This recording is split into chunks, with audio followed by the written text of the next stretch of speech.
वालदा की हालत आप देख लें कि जिसकी दो दो बेटियों की जिंदगी बर्बाद हुई हो और करने वाला उसका अपना शोहर हो, क्या अजियत है। थोड़ी सी मत करें।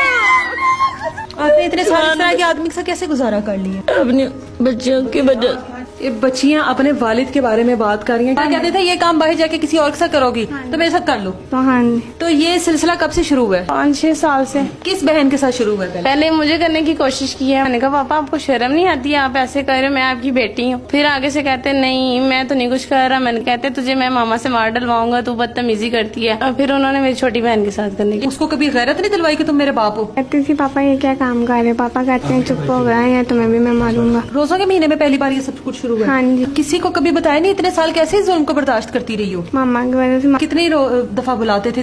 जब भी घर होते थे कब करते थे। मेरे कोल होवे तो मेरा दिल करता ओदे तेजाब रोड़ा। बाप जो होता है ना वो अपनी बेटियों का सबसे बड़ा मुहाफिज होता है। और बेटियां जो होती हैं बाप के जब तक घर में रहती हैं और जब बाप के घर से रुखसत भी होती हैं तो भी जिंदगी में जब भी कोई मुश्किल वक्त आता है ना तो वो अपने बाप की तरफ ही देखती हैं कि हमारा बाप या भाई हम लोगों को संभाल लेंगे। मेरे साथ ये 2 बच्चियां खड़ी हैं, ये अपने बाप की हवस का शिकार हुई हैं। बड़ी शर्मिंदगी की बात है। मैंने इनसे बार बार पूछा कि क्या वो सगा बाप था, क्या आप लोग एक ही वालिदैन की औलाद हो, क्या माँ एक थी, क्या बाप एक था? और इन्होंने कहा कि हम लोग एक ही वालिदैन की औलाद हैं और हमारे बाप ने एक को छोड़ने के बाद फिर दूसरी को अपनी हवस का शिकार बनाया। वालिदा की जो हालत है वो तो मैं बाद में दिखाऊंगी, लेकिन पहले इन बच्चियों से बात करते हैं। क्या उम्र है आपकी?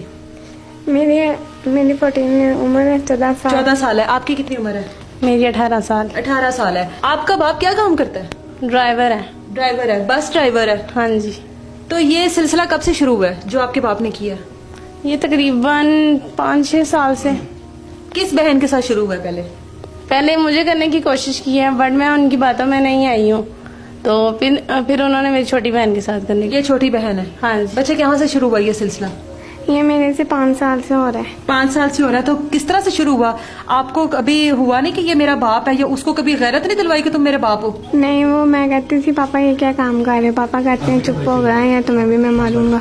तो ये मेरे से पहले हुआ है रमजान में। रमजान में? रोजों के महीने में पहली बार ये सब कुछ शुरू हुआ? हाँ जी। आपकी वालदा किधर होती थी, बाकी बहनें किधर होती? इन्हें पैसे दे के बाजार भेज देते थे। तो जब ये मेरे साथ सिलसिला शुरू हुआ रमजान में तो ये चले गए थे, मतलब अपने घर, हम आंटी के घर थे तो उधर मेरे साथ किया था। तो किसी को कभी बताया नहीं? इतने साल कैसे इस जुल्म को बर्दाश्त करती रही हो? मामा की वजह से। मामा परेशान रहती है ना, तो आगे भी हॉस्पिटल तक पहुंची थी, तो मैं इसके लिए मामा को नहीं देख सकती, बीमार हूँ। मामा को नहीं देख सकती थी और अपनी बाप की हवस को पूरी करती रही हो आप? जो पापा कहते थे कितने दिन, कितनी दफा बुलाते थे? कितने दिन गुजर जाते थे? मतलब एक दिन, मतलब जब भी घर होते थे कब करते थे। जब भी नहीं जाते थे अपनी ड्यूटी पर, आपके साथ जब कोशिश की है तो आप लोगों ने शोर वगैरह नहीं मचाया? कोई ऐसा रिश्ता नहीं है, बड़ी बहन होती है, वालदा होती है, किसी को बता देते? नहीं, मैंने उन्हें खुद बोला था। मैंने कहा पापा आपको शर्म नहीं आती है, आप ऐसे कर रहे हो, मैं आपकी बेटी हूँ। तो फिर आगे से कहते नहीं मैं तो नहीं कुछ कर रहा। मैंने कहा मैं पागल तो नहीं, मैं आपको ऐसे बोल रही हूँ। तो बाद में इस तरह बहाने बना के कहते तुझे मैं मामा से मार डलवाऊंगा, तू बदतमीजी करती है। मैंने कहा मैं बदतमीजी में अपने हक के लिए भी ना बोलूं। तो फिर मैंने कहा जितनी मर्जी मार डलवा लो, मैं मतलब आपको तो मैंने मना करना है, मैंने आपके पास नहीं आना है।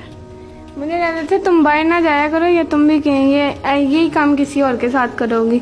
तो मैंने कहा पापा कहते थे ये काम बाहर जाके किसी और के साथ करोगी तो मेरे साथ कर लो। तो हाँ जी, तो इसलिए मैं बाहर भी नहीं जाती थी इतना, मतलब जो काम आप जाती नहीं थी या जाने नहीं देते थे कि कहीं ये कोई और भी ना आपके साथ कुछ करे? तो कहीं भी नहीं जाने देते थे मुझे। तो इनका हम मतलब बस चाहे मुझे स्कूल भी ना जाने थे। कितने 8 साल हो गए हैं अब, जब उसके साथ बात की है वालिद साहब के साथ अपने, तो क्या उसका रिएक्शन था? मान गया था कि इसके साथ इतने सालों से कर रहा है? इसने आप तक ये बात किस तरह पहुंचाई है? ये मतलब 24 घंटे से परेशान है ना, रोती रहती थी। मैं अंदर बैठी हुई तो मेरे पास आके रोने लगी। कहती आप ही मैंने आपसे ना एक बात छुपाई हुई है, तकरीबन 5-6 साल हो गए हैं पापा की। तो पापा ने मुझे कुरान पाक पे हाथ रखवाया हुआ है, किसी को बताने नहीं है। तो फिर मैंने उसे बोला है, मैंने कहा मैं तेरी बड़ी बहन हूँ तो मेरे से शेयर कर, मैं नहीं किसी को भी बताती है। तो फिर मतलब काफी देर, आधा घंटा मैंने इसे बोला है, तो फिर जाके इसने मुझे बताया कि आप ही पापा ने मेरे साथ रेप किया हुआ है। ये बच्चियां अपने वालिद के बारे में बात कर रही हैं कि हमारे बाप ने हमारे साथ रेप किया हुआ है, और ये शर्म का मुकाम है कि हम इस मुआशरे में रहते हैं कि जिस मुआशरे में जो औलाद होती है, जो बेटियां होती हैं, वो अपना शोहर भी इस तरह का तलाश करती हैं कि वो हमारे बाप की तरह का आइडियल हो। जिस तरह बेटियों का बाप आइडियल होता है, उनकी हमेशा से यही ख्वाहिश होती है कि हमारे बाप की तरह का वो हम लोगों को प्यार करने वाला हो। मगर अगर इस तरह का बाप होता है ना, तो मुझे लगता है कि बेटियां इस तरह के लोगों को मिलनी नहीं चाहिए। इनकी वालदा की जो हालत है, वो इस तरह की स्ट्रेस लेकर, इस तरह की टेंशन लेकर फालिज की मरीज बन चुकी हुई हैं।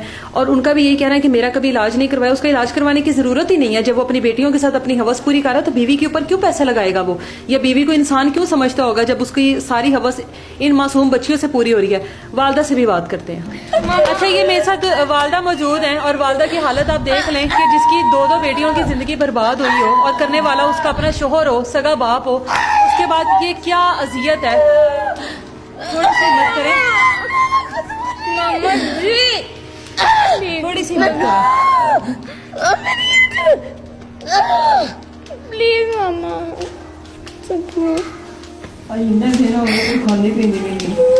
आपने अपने शोहर से, इन बच्चों के बाप से सवाल किया था कि मेरी बेटियों की जिंदगी को क्यों बर्बाद किया है? किया था? हाँ। फिर उसने क्या जवाब दिया?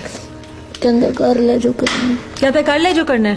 आपको क्या हुआ है? फालिज का अटैक हुआ है आपको? तो आपका इलाज क्यों नहीं कभी करवाया? कराया। क्यों नहीं करवाया? क्या कहता है? उसने ना बगाई हुई है, एक और औरत भी रखी हुई है? बगाई है उसने औरत। अच्छा, मेरी कजन है। अच्छा। वो उसके साथ ना घर में कोई खर्चा देते मेरी बच्चियों को, ना मुझे, और किसे मारना शुरू हो जाता है।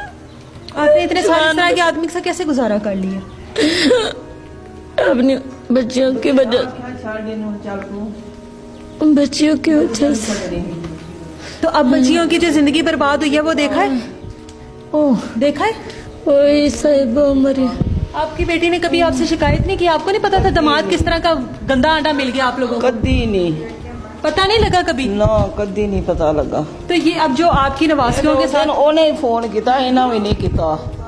ਉਹਨਾਂ ਕੀਤਾ ਵੀ ਕੁੜੀਆਂ ਟੁਰ ਗਈਆਂ ਨੇ ਥਾਣੇ 'ਚ ਤੇ ਮੇਰੇ ਤੇ ਇਲਜ਼ਾਮ ਲਾਉਂਦੀਆਂ ਨੇ। इल्जाम लगा रही हैं ये? ਹਾਂ, ਇਲਜ਼ਾਮ ਲਾਉਂਦੀਆਂ ਨੇ। ਫੋਨ ਉਹਨੇ ਕੀਤਾ ਹੈ। ਮੈਂ ਮੇਰੇ ਕੋਲ ਹੋਵੇ ਤਾਂ ਮੇਰਾ ਦਿਲ ਕਰਦਾ ਉਹਦੇ ਤਜ਼ਾਬ ਰੋਣਾ। ਉਹ ਜਿਹੜੀ ਕੁੜੀ ਖੜੀ ਹੋਈ ਹੈ ਸਨਾ, ਉਹ ਮੇਰੀ ਭੈਣ ਦੀ ਧੀ ਹੈ ਤੇ ਇੱਕ ਕਸਮਾਂ ਕਰਦਾ ਏ, ਆਂਦਾ ਮੇਰੀ ਧੀ ਹੈ, ਧੀ ਵਜਾਏ। ਤੇ ਫਿਰ ਜੇ ਉਸ ਤੋਂ ਪਿੱਛੇ ਇਹਨੂੰ ਇੰਨਾ ਜ਼ਾਬ ਦਿੱਤਾ ਹੋਇਆ, ਕੋਈ ਹਿਸਾਬ ਨਹੀਂ। ਬਈ ਇਹ ਮਰੇ ਤੇ ਉਹਨੂੰ ਜ਼ਾਹਿਰ ਕਰਾਂ ਗੈਬ ਕੀਤੀ ਹੋਈ ਹੈ। ਮਾਂ ਉਹਦੀ ਵੀ ਰੰਡੀ ਹੈ। ਮੈਂ ਤੇ ਉਹਨਾਂ ਦੀ ਹਰੇ ਮਾਂ ਉਹਦੀ ਨਾਲ ਇਹਦੇ ਨਾਲ, ਉਹ ਦੱਸਦੀ ਨਹੀਂ। ਤੇ ਇਸ ਮਾਰਿਆ ਜਿਹੜਾ ਨਾ ਇਹਨੇ ਉਹ ਜ਼ਰਾਨੀ रखी हुई है कोल। ये वालदा की हालत आपके सामने है, जिस तरह से बार बार ये बेहोश हो रही है और इनको इस हालत तक पहुंचाने के लिए इनको नींद की गोलियां खिलाई जाती थी, इंजेक्शन लगाए जाते थे ताकि ये बेहोश रहे और इनको कोई होश ना हो। और जो उसने अपने आप, मैं अब उसके लिए क्या अल्फाज इस्तेमाल करूं, बेटी को नहीं कुछ सोचा कि कभी इस बंदे से, जानवर से जान, क्या अभी भी सोचा कि अभी नहीं सोचा?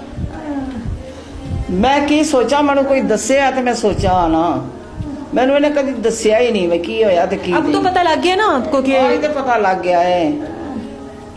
आज मैं कर भाई कर के सकनी है बस। एक तो बेटी की अपनी की जिंदगी बर्बाद हुई, उसके बाद आगे से उसकी 2 बेटियों की बर्बाद, ਉਹਨਾਂ ਦੀ ਵੀ ਨਾਲ ਹੋ उसकी भी बर्बाद हुई। वो कल को क्या अपनी इज्जत किसी और के घर लेकर जाएंगे, जिसकी अपनी इज्जत जो है उनके अपने बाप ने खराब की हो। हाँ, उस बेगैरत ने नहीं गैरत है। अच्छा, ये कोई ऐसी चीज नहीं है कि जो हम नेगेटिव चीज कन्वे कर रही है, ये कर रहे हैं। इसका मकसद सिर्फ ये है कि आप लोगों ने किसी भी रिश्ते के ऊपर भरोसा नहीं करना। वो आपका मामू है, चाचा है, सगा बाप है, भाई है, कुछ भी है, आप लोगों ने भरोसा नहीं करना किसी भी रिश्ते के ऊपर। मैंने इंज बोली है तो बाला तो मैं की दसा की आख्या। इजाजत है मुझे, अल्लाह हाफिज।